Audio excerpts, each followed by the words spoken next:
Hi RHC, I hope this video finds you well. This week I've been having a look at Romans chapter 8 because we're going to be starting a new sermon series in the middle of March on this chapter and then chapter 12.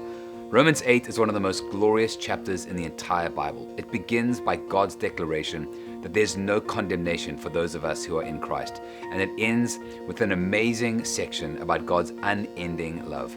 I trust He's going to remind us of the first importance of His love for us and how we can grow in Him.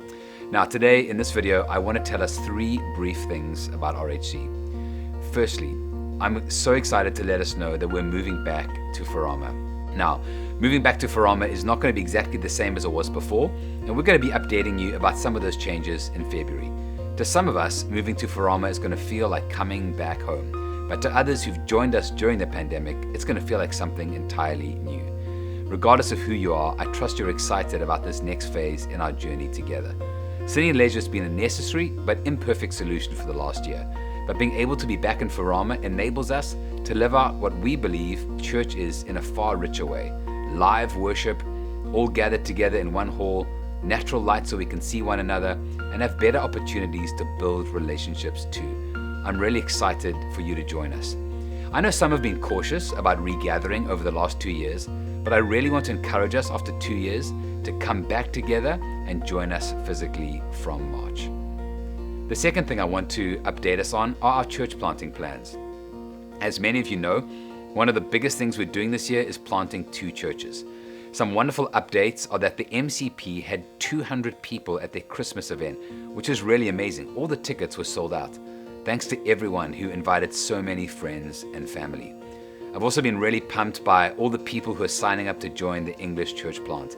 I really want to encourage all of us to be participating in this by praying for those who will go, by praying for people who don't yet know Jesus, who will be invited to come and worship together there, and to see how we can encourage those who are going too. The third and final thing I wanted to let you know today is about caring for the unvaccinated. As many of us know, there's been increasing pressure placed on those who've chosen not to be vaccinated in Singapore over the last couple of months. Vaccination differentiation measures have put increasing pressure on people, excluding them from various parts of life, particularly the fact that they're not able to come and join us in public worship. If that's you, I want you to know we care about you. It would really help us if you can let us know who you are, because when we do know the extent of those who are not vaccinated at RHC, we can think about how to care for you together as a group. One of the ways that we can do this is by home visits. Some of you may be aware that over the last 2 years, RHC elders have been engaging in more and more home visits with our regular members at RHC. A home visit is simply an opportunity for us to come and visit you in your home, to get to know you there, to hear how we can serve you, to encourage you in your faith, and pray for you too. The heart behind this really is being able to better know our members so we can pastor you and care for you, particularly at a time where we are so scattered due to this pandemic. Those who don't have homes that we can visit or aren't comfortable for us to come and visit you in your home, we would love to invite you to come and visit us in our homes as elders. If you're not comfortable to do that, we could also arrange to meet, even in a group, in the church studios.